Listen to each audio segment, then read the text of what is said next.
I was a huge fan growing up, believe it or not, of Full House. I watched Full House religiously as a child. Then I grew up, it just didn't hold any value to me as an adult. I check an episode here or there and I was like, what was I thinking? I mean, this is so stupid. But it introduced us to the Olsen twins, who went on to be famous and go on to have their own franchise. I never watched any of those movies. I was totally past all that Full House stuff. But I never knew that they had a younger sister.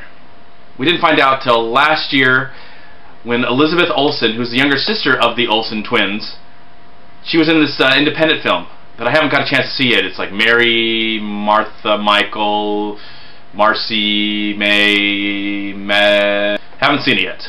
Want to see it. I don't know if it's on DVD, but if it is, I'm going to definitely check it out. But she got a lot of recognition from that performance.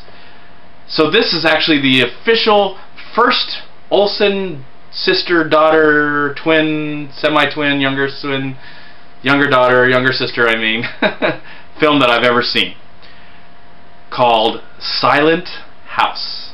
It comes from the director and producer and writer of a movie called Open Water from 2004. I really like the concept of this film. The whole gimmick of it is that it's all one shot. Now there's a film that came out a few years ago, I believe a Russian film called Russian Ark, that was all one shot as they were moving through this museum and kind of time traveled when it went from room to room. And I really enjoyed that concept because you got to just imagine all the time that goes into making a movie like that. I would just go crazy. All the preparation and you really got to be on your game to just pull it off.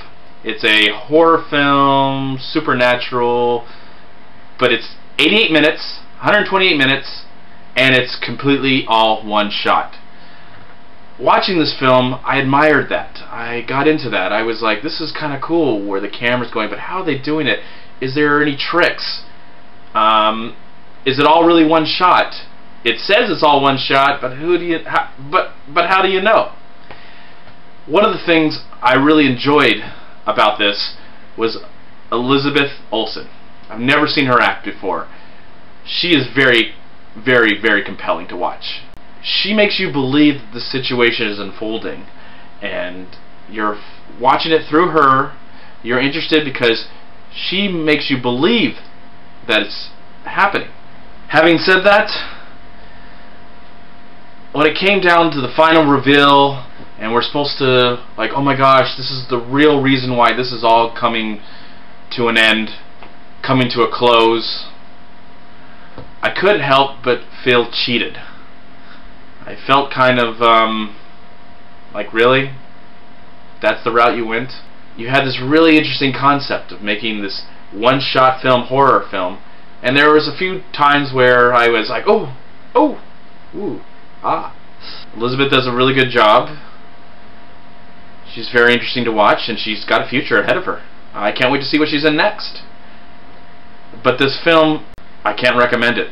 It's not a bad, it's not terrible, but I felt a little cheated. That's how I put it. Silent House. I felt cheated.